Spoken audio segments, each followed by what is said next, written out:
Relatively boring ending, huh? I don't think we have anything to talk about, right? Yeah, thanks.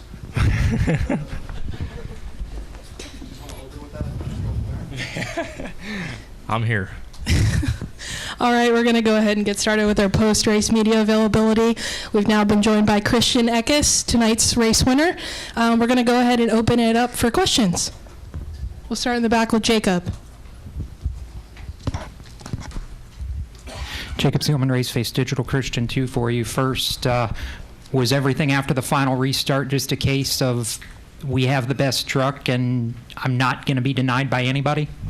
Yeah, I mean, Charles and Ike and these guys work way too hard for us to lose a race, regardless of the circumstances. So I had to race harder than I probably would like to, but, at the end of the day, like I said, I didn't want to lose that race and, felt like we had the dominant truck. I mean, we led 187 laps of 200, I think somebody said. So it's just kind of a situation where I don't want to race like that, but at the same time, I wasn't going to let us lose.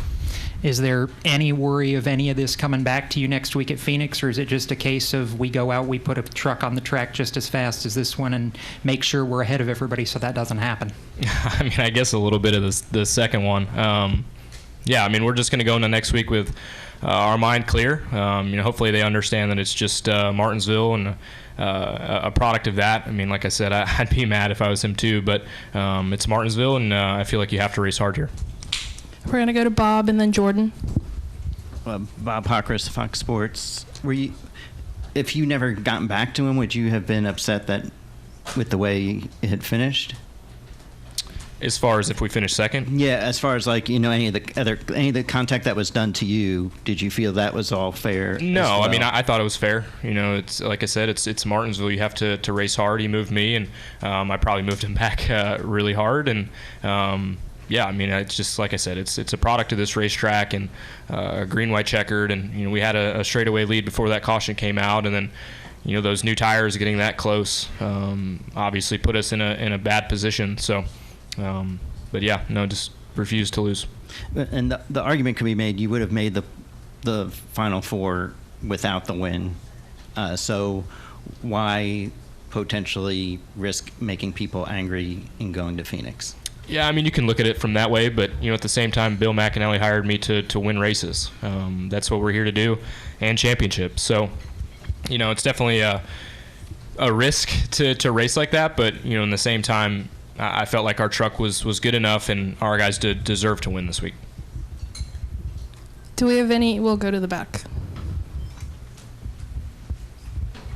Stephen Toronto, CBS Sports. Christian, there was kind of a long build-up between Taylor walking over from turn 2 down pit road over the ladder to the front stretch and ultimately to you to confront you about what happened in the final few laps there.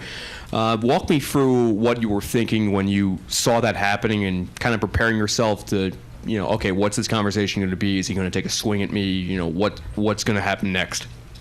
Yeah, I mean, you never know what's going to happen in those situations, but, he seemed, I mean, he wasn't happy about it, but, he said what he wanted to say, and, it kind of, like I said, it is what it is.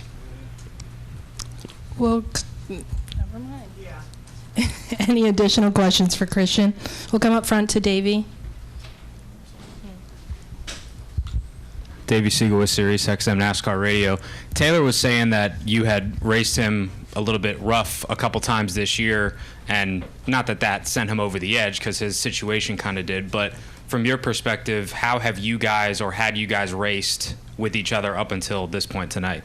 I mean, I don't remember any time of us racing hard or dirty other than tonight, so I don't know. I'd have to ask him what situation he's talking about. Go ahead, Jordan. 2 questions. Jordan Bianchi, The Athletic. One, you look at your success this year. Are you the favorite going into the championship next week? I mean, it's a lot like this place in the aspect that anything can happen. We all saw the race last year. It was kind of a disaster. So hopefully it doesn't go like that again. But you just really never know what could happen at Phoenix. I feel like nowadays, the big goal of the year is just to make the championship 4, and then the champion is who the champion is.